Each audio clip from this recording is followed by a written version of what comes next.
When Sigmund Freud first met Carl Jung, they talked non-stop for 13 hours. This was 1907, and for the next 6 years the friendship blossomed. Freud was famous already for his psychoanalytic method, and Jung was a young Swiss psychiatrist. It was a passionate and surpassingly weird relationship, which, given the people involved, perhaps shouldn't come as a surprise. Freud called Jung the Joshua to my Moses, fated to enter the promised land, which I myself will not live to see. High praise and lots of pressure, to be sure. In 1909, they traveled together to America in order to give lectures on psychoanalysis. When they disembarked in New York Harbor, Freud said to Jung, "They don't realize that we are bringing them the plague," which has always struck me as a particularly badass thing to have said. Their trip to the U.S. was a success, and they spent lots of time together analyzing one another's dreams. It was around this time that Jung wrote to Freud, "Let me enjoy your friendship not as one between equals, but as that of father and son. This is undoubtedly an odd thing to say in any friendship, but especially this one.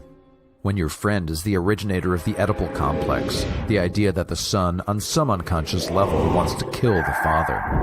This did not go unnoticed by Freud, and he freaked out a little. One day, chatting in a German cafe, Jung started talking about mummified corpses. Freud interpreted this as Jung wanting to kill his father, in this case, Freud himself. He fainted and had to be revived. Not long after that, it all began to unravel. Not just because of their strange relationship, or because they got sick of each other, although they clearly did. No, there was a real intellectual disagreement. Freud was all about sex. The libido and its repression is the most basic cause of human behavior and human failure. The unconscious is where all these dangerous, messed up emotions and desires are stored away under lock and key, inaccessible except through psychoanalysis. Freud saw sex everywhere.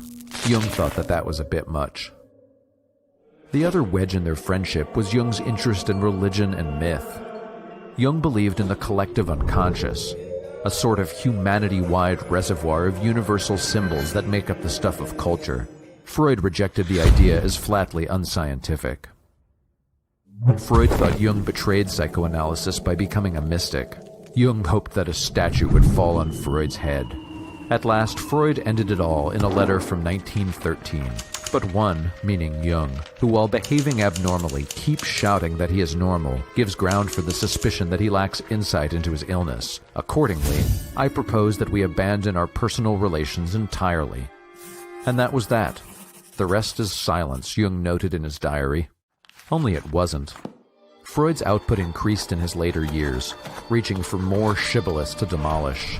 Jung's later writing proliferated as his ideas of archetypes and the collective unconscious hoovered up everything, from mythology to flying saucers. Jung inspired artists like Jackson Pollock and Jorge Borges, and existentialists like Viktor Frankl. But who triumphed in the end? Which thinker can lay claim to greater influence?